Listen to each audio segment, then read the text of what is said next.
Foundation of Human Understanding teaches an observation exercise, often called meditation, which permits you to become objective toward your problems and allows your heartaches, bad habits, fears, and anxieties to be completely eliminated from your life without effort on your part.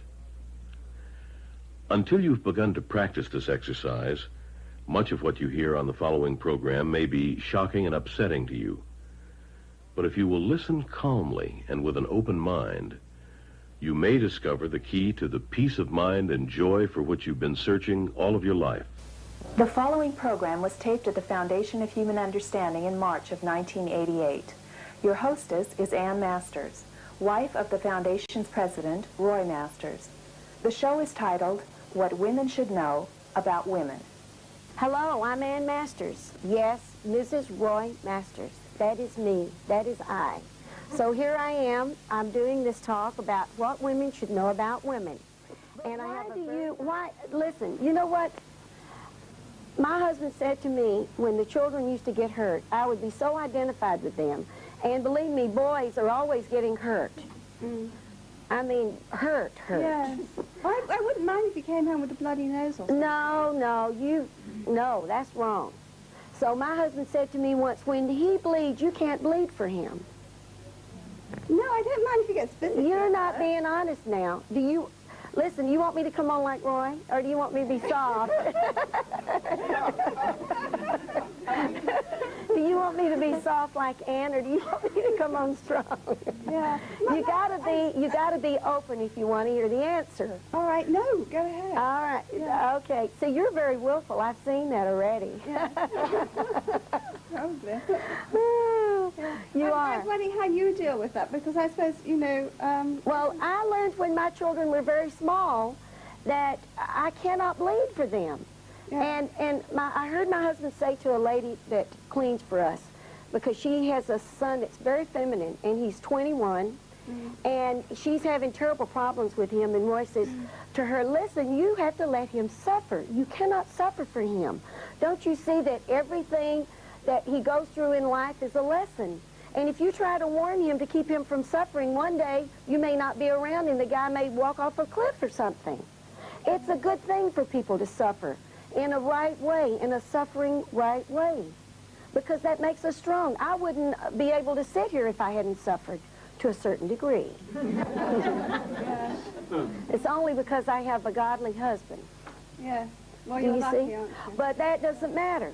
You Yeah. see, that does not have anything to do with it. As I said before, that our happiness that we have comes from within us. We cannot get it from the outside.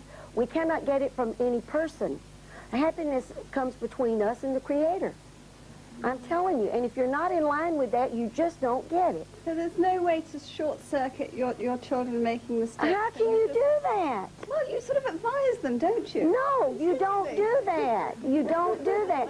You can say to your son, I see what you're doing, because I said something to my son, one of my sons. I don't like to call names because then they're going to get angry with me. Right. Okay, but one of my sons had a little bit of a high blood pressure. And I said, you know, your problem is that you're so intense that if you could just calm down, Well, because... he's very intense. My son. Well, of course, because you're willful. He's got your nature in him. Where do you think my son got his from? I know, you see. But at least I am trying to unlock that and unleash that by telling him this. And I was so calm when I said it to him, because we were going shopping. And he's like this. And I could just see myself 10 years ago, just trying to rush here and rush there and then go back and get this done and get that done and then sit there in the evening as if I've done nothing all day. See, that's all ego. Yeah. So I said to my son, you're so intense. If you could just calm down. Besides, he's a junker. He likes junk food. I said, number one, you have to work on your diet. But I said, more important than that, I said, you've got to be calm inside. He says, I know, Mom. You see, I could not say to my son, why don't you calm yourself down? You're just a nervous wreck. You're just this and that. See, he won't take that from a mother. But, do your children meditate? Pardon? Do your children meditate? Yes, they do. And they were... Not all of them. No, but when they were some of young, them. Yeah, they do. I don't know how long. They live with meditation. Yes. They hear it day and night. Living with Roy is a meditation, I assure you. You have to look at your willfulness with your son. You have to realize you cannot bleed for your son. You also should realize that, I read somewhere else, I don't know where I read this, that when we have troubles and we have problems, we should welcome that as an opportunity to learn something. And if you rob this from your son, what a cruel thing to do. Yeah, well, I'm beginning to realize I am getting better, you know. Oh, you're not getting better. No. I see your willfulness. I realize it. You know, now I'm realizing it, and I'm just wondering if it's a universal Can you thing. do Do we it? all do it, or, you know, do we start to realize that we're doing it and then back off? Well, I tell you that when you realize it, it will be such a pain in your heart Yes, it is. to see. Good. I have thorn in my side. Is it painful enough for you not to do it anymore? Well, I'm trying, you know. I sort of No, take you my can't be a time. little bit pregnant. That's what Roy says. No, when you're trying, you're not doing it. Yeah. You see, you have to Well, realize... I'm realizing when I do it. Let's put it that See, way. you can't take credit for your son. You can't take credit for his good deeds. You can't take credit for his errors. Like my son, my oldest son, when he got married, he was standing one day blaming me for something about himself. I said, how old do you have to be before you can take responsibility for your own sins? Yeah. I mean, it's a cop-out, you see? But I have to be inside myself enough to know that I cannot be willful with my children, and especially my sons. Forget my daughter. She already passed me in that long ago. Oh, Okay? yeah, Yes. She's got more of my husband's nature in her. yeah. That's right. She loved him more than she did me, and that saved her. That's true. Girls are very close to their fathers. Yeah. Think about your willfulness with your son. Realize you cannot... What was that? Is that man in the front hall? I tell you, close the back door and the devil tries to come in the front. I'm telling you.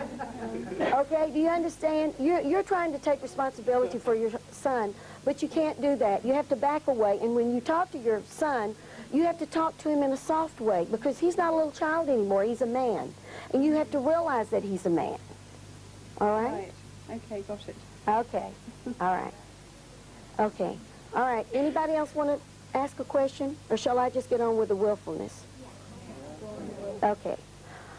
Let me see. I thought of another example this afternoon when I was driving in the car about the willfulness of women. And men that have will in them, as well as the woman, they clash. That's why men and women are continually arguing, because it's whose will is going to be stronger than the other person's will, depending on how earthy the man is and how earthy the woman is. So my husband often says to two of my sons that are in business together, when they have an argument, they call him. And he says, you're like two dinosaurs pushing up against each other. So, you see, the thing is that the will is really our ego. And what we have to realize is that we have to realize deep inside ourselves that there's something greater than us out there, and we have to keep asking ourselves, why are we doing this? Why are we not happy? Why are we making these mistakes? And it's so basic and so simple that it is our willfulness. Now, our willfulness is wanting our own way, see, because we're all very selfish people and we don't realize that we're selfish. You see, it's because we want our way, our willfulness. And that's what it comes from. And then we feel frustration, and then we feel resentment, and then all hell breaks loose. So right now I don't have a thought. I'm sorry. I had one and I keep losing them. And can I add something? Because there was something that this woman said, that, Yeah. or when you two were talking, you were Right. saying that her son was either going to be rebellious or effeminate. Right. But let me. I'd like to add something to that, because I think I was the effeminate one and later rebellious. I don't think that it's not. It is partly effeminate, or it can be effeminate, but it's weakness. In other words, we tend to think of effeminate. I mean, most people tend to think as feminine. You know, feminine, overtly, outwardly feminine. But I mean, I think that the opposite side of the rebel is the conformist, the That's kind of right. weakling who you know says yes, mom, and is kind of ingratiating and charming. You know, that kind of weakness. When you see a little kid who, excuse me for running on, but I just to finish the thought. I'll give you a minute. This TV ad, I don't know if any of you have seen it, where the slogan, it's selling Jell-O pudding. And the slogan is, talks about how smart the kid is. There's this young kid who's selling, you know, Jell-O pudding, and he's making a pitch to a girl and being very sophisticated. And I don't know if you've seen that, but the bottom line of the ad campaign is that he's very charming. He comes across all charm, all ooze, and inside it's covering up for a weakness, that kind, in a little kid, that kind of charm. And that's the way I was. I remember my mother was very willful and not, you know, even hysterical sometimes. And I covered up for that. I covered up for my fear of her and fear of the world by being charming, by being clownish. You know, there are lots of ways a little 8-year-old can cover up for that. So it's not a matter, it's not a matter of feminine. I could see that. He's getting That there. remains to be seen. But it's something that if there is any degree that's all right compared to the way I used to be, it has to do with my dealing with forgiving my mother for being the way she was. That's right. So the issue is, because that's what releases me from the willfulness That's that right. Ann is talking about. That is right. And I'm sure your son is probably somewhat of a manipulator, too, because of you being willful from him, with him. Well, of course, that's the way you are. Well, and you love that. But you love that. I can't help it. Something I No, you can help it. You enjoy it. You enjoy that because you're involved with him. Of course I have. It's my... Yes, but see, that's wrong. That's very wrong, because every time you do that with him, you're putting your nature in your son, and it's weakening him of his manliness. I'm telling you, my sons used to say, "Mom, you're so dumb." And I'd say, "What?" And I would react to that, see? Because they had more of an example of Roy's strength in them than they did my manipulativeness. Yeah. So you really need to examine that. Right. You see how you thrived on that? You said, of course you do, because he's your son. I'm God. I'm God. Yes, I dig it. I love it. But see, you're robbing your son. You really are. You need to back off. You need to learn to be very quiet when you're around your son and not advise him so much. Look up to him with a little bit of respect and see what he's about. Yes, I do. That's why I ask him. No, you don't. No, you don't. Sorry. Right. No, you don't. I can see you don't. Yes. And in her situation, are you saying, it's a question, that her willful self has created a willful self in him? Well, of course. Therefore, later on, her willful self has to be fed after his willful self. Well, of so course. Self is feeding self. That's correct. Okay. That is correct.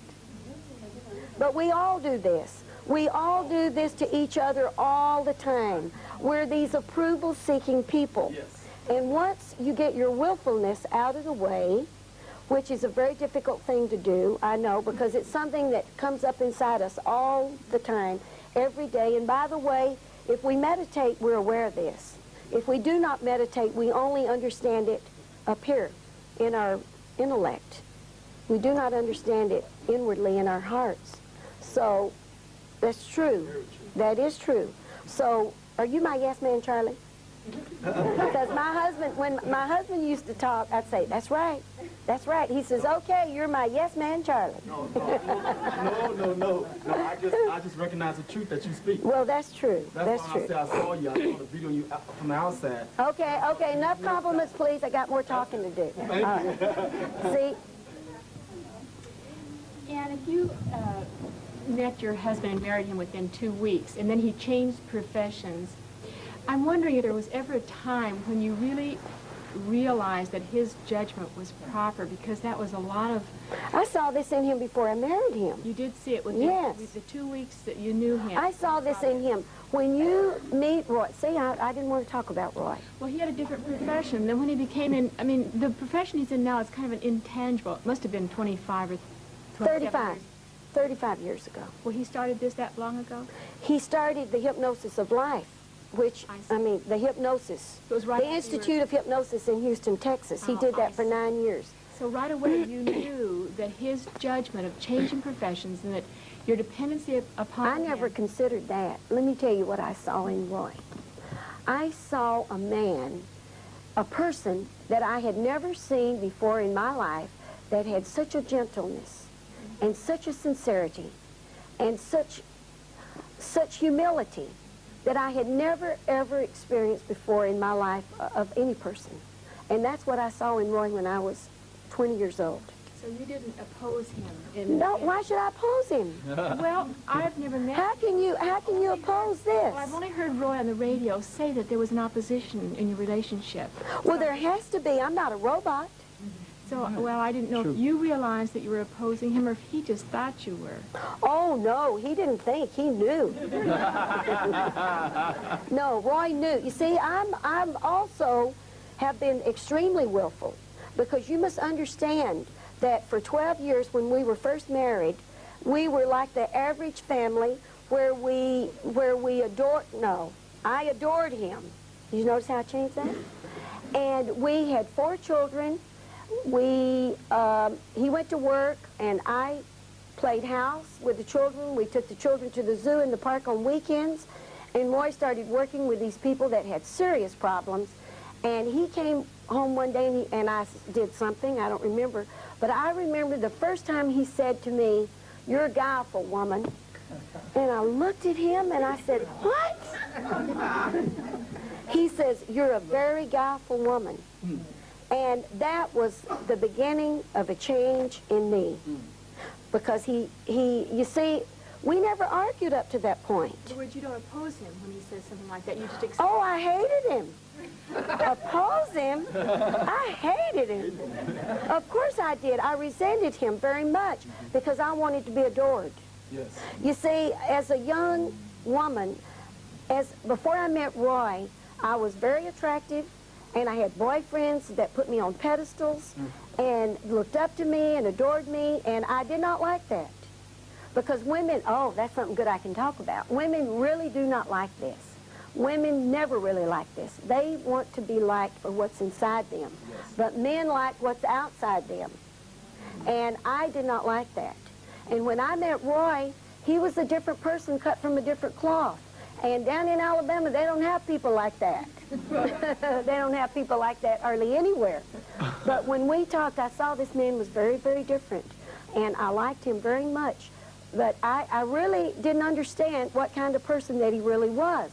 But I knew that it had an effect on me different from anyone. It was like I didn't have to fight people off. I didn't have to worry about whether the man was going to try to seduce me or try to touch me. And this is a relief to a woman. The women here know that. They want to be loved from within. They want a man to make them feel comfortable and not have to fight with them. See, I've been married a long time. I forgot what that's like, but I sort of know. See? So I was going to make another good point, and I sort of forgot, because you keep coming up with this opposition thing. Well, because when we first started here, the first 4 or 5 questions, to me, were because they came listening to your... women... Well, but, need to know about yeah, women. but aren't we talking about that? Aren't we talking about the willfulness of women? Okay, I'd like to know, I guess, what this willfulness... What is your problem, dear? I've got a serious problem with, evidently, this opposing the judgment of a person. You're a very willful woman. Oh, more than I would even want to be living with myself. Are you approval seeking? Do you do things for approval? You must be very... You see, when you're willful, it's because you're very much an approval-seeking person. And I did not realize what an approval-seeking person that I was. And women are very much this way. I can tell you a lot of reasons why. Women are approval seekers just by the way they dress, just by the way they do their hair. They have to make such impressions, you see, and this is all because they're approval-seeking. You see what I'm saying? I gave a little talk up at Tall Timber Ranch last month when Roy did a mini-seminar, and there was a lady there that just kept talking to me about my hair. And she kept saying, do you do something with your hair? What, is that real? I said, will you leave my hair alone and let's just talk? And she kept saying to me, well, I just can't get over it. It's just so attractive. I said, stop dyeing your hair, let it go natural, and you'll be happy with yourself. You see, this is all because we're so approval-seeking. And everybody, all women especially, are like this. You see, what we have to realize is that if we're not so approval-seeking and we're not so willful from the outside, we don't really know who we are, because we are so outwardly motivated. Everything that most all of us do, and especially women, is for outward approval. But haven't you ever experienced a kindness that you've dealt with a situation or a person and there was nothing involved for any reward, and didn't that just sit right real nice inside you? Have you experienced that? Well, that's the way we want to feel all the time. I don't know if I experienced it with my husband. No, because you hate him. Well, hate, I don't know if... Oh, come on, these are words. Come on now, be realistic. Don't be an outward person. See, the thing is, if that respect, I mean, you can not... It would be nice if I could say, yes, it's hate, because then you have something to deal with. You're playing with words now. Listen, you admitted that you're a willful woman. Oh, yeah. Okay, if you're a willful woman, then you know that you resent your husband, because obviously you haven't seen to the extent that your willfulness is. If you do, then you wouldn't have all this hate for your husband. You could see, because, you know, I used to see Roy, and I would, in my mind, I would think some silly little thing that he would say to me. He'd say to me, "Why are you making all that salad? That's enough salad there to feed an army." And I'm giving an exaggeration. And I think, now why, I look at him and I say, "Why are you asking me that?" And I could feel the judgment coming out just because he asked me a simple question. Now, okay, so you see, we do this so many times a day because this is our will operating. And I realized suddenly, when I wanted so much to see my will, you can never get rid of it. You replace it. And you replace it. In a woman, you become soft and you become gentle. And people can feel that when they're around you. But what I realized about, is that going to be it? Beautiful.